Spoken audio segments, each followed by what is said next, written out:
কোমল Basu YouTube channel মানে কৌস্তব চা মানেই হচ্ছে আজকে একটু অন্য ধরনের অন্য স্বাদে অনুষ্ঠান দেখব।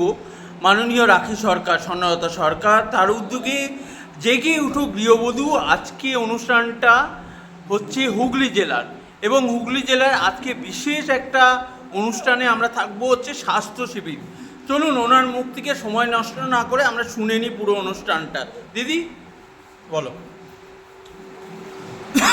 আজ হুগলি জেলায় আমাদের গৃহবধূ ট্রাস্ট 3 বছর রেজিস্ট্রেশন পাওয়ার পরে হুগলি জেলাতে আমরা অফিসিয়ালিভাবে কমিটি তৈরি করে আমরা আজকে এখানে একটা স্বাস্থ্য শিবিরের মানে রবীন্দ্র জয়ন্তীকে সামনে রেখে আমরা একটা স্বাস্থ্য শিবিরের আয়োজন করা হয়েছে।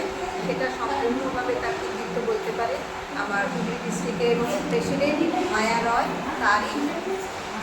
তারই সমস্ত প্রচেষ্টায় তার সহযোদ্ধারা রয়েছেন, কমিটি মেম্বার রূপসানা দিদি হচ্ছে সহসভাপতি, এবং হুগলি ডিস্ট্রিক্টের সেক্রেটারি সম্পাদিকা ঝুনু সরকার আমাদের এই কমিটিতে রয়েছে, এবং এই কমিটিতে আরেকজন রয়েছে পূজা চৌধুরী। এবং আরও আমাদেরকে আপনারা সবসময় দেখেছেন যে আমাদের মঞ্চে সবসময় পুরুষের আগমন, এটা অনেকের প্রশ্ন থাকতে পারেন। আমি যেহেতু যারা ফেসবুক দর্শক যারা আমাদেরকে দেখছে যে জেগে ওঠো গৃহবধূতে কেন পুরুষরা থাকে, কারণ দেখুন পুরুষ কিন্তু সবসময় একজন একটা পরিবারের মানুষ, যার ফলেই আমরা এই সহযোগিতায় আমরা থাকি।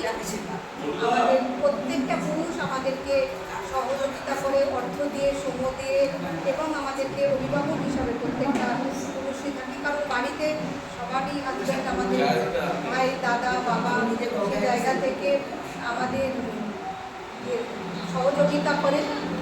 আজকে আমরা যাই কিছু বলবো, যা কিছু ব্যাপার আমি এসেছি শুধুমাত্র একটু সাথে থাকার জন্য।